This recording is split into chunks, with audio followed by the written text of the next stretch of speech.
Let's talk to the co-founder of the Together Association, Alan Miller. Hello, Alan.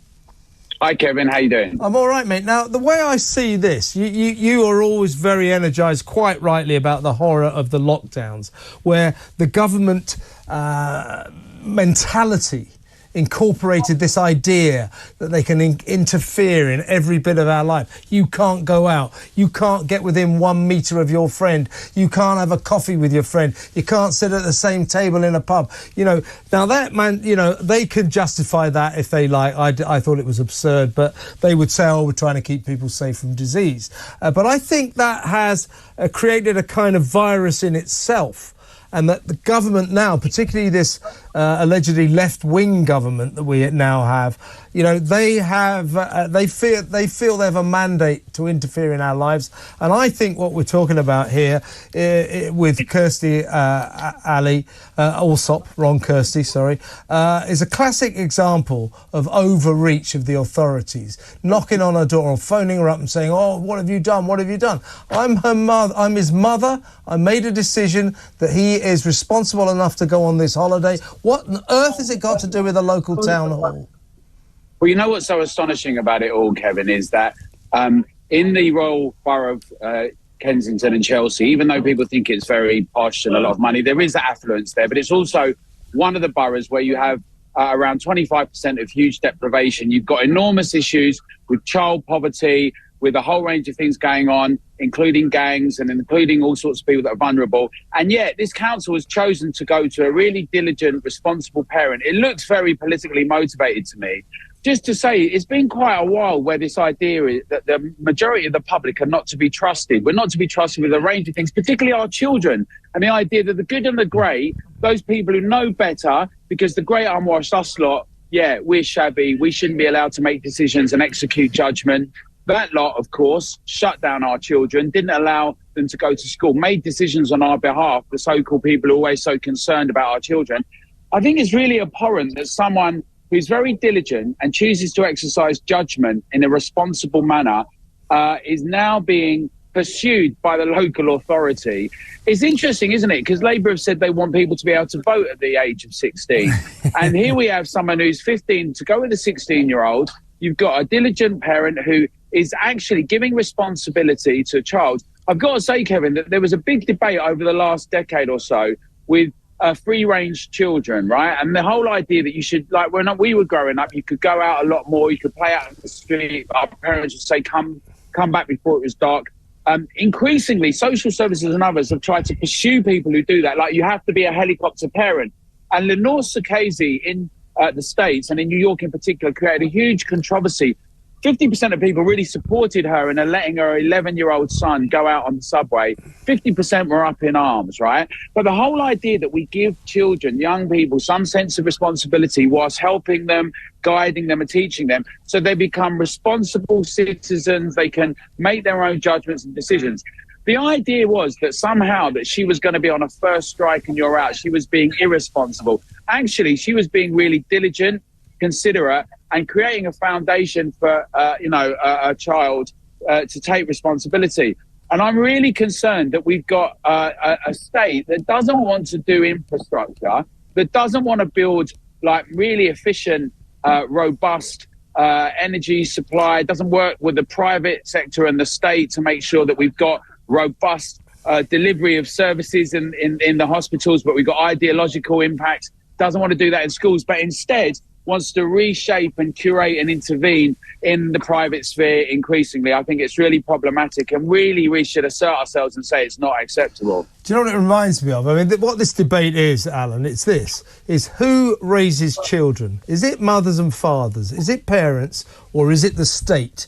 And it reminds me of this debate that we've been having now for a couple of years about schools, when kids turn up and say, oh, you know, I think I was born in the wrong body, I want to identify as a boy or as a girl. That schools were accepting this from kids and deliberately making a point of not telling the parents, as if the parents were somehow Neanderthals who wouldn't accept this. And that somehow or other the authorities, the schools, the state has the right to make decisions about people's children. I don't think it does.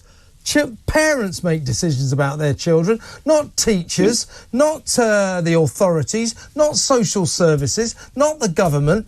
We've got to be careful here, haven't we? Absolutely. You know, one of the things that's really concerning is you see it. If the state thinks that it should be the one that all allegiance is signed up to and not the family and not parents, that is very, very worrying. The idea of an authoritarian state that somehow it should have a closer relationship. It should come first. It should be the one mediating, navigating in the most intimate relationships.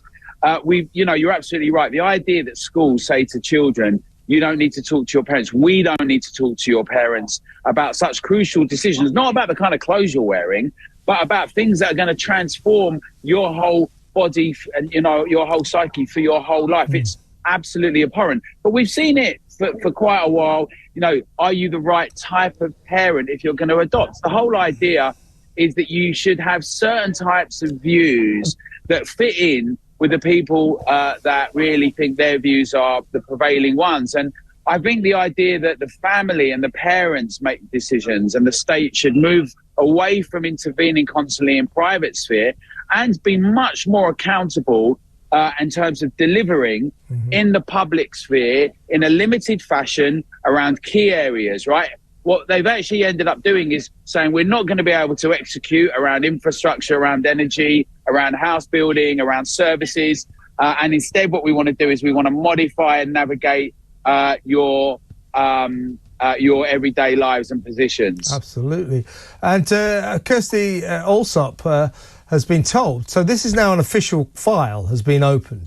They've gone round, they've talked to this millionaire, multi-millionaire, incredibly successful, clearly very competent woman, a mother, and said, right, well, we've opened a case on you, we've opened a file on you. She said, well, this is ridiculous.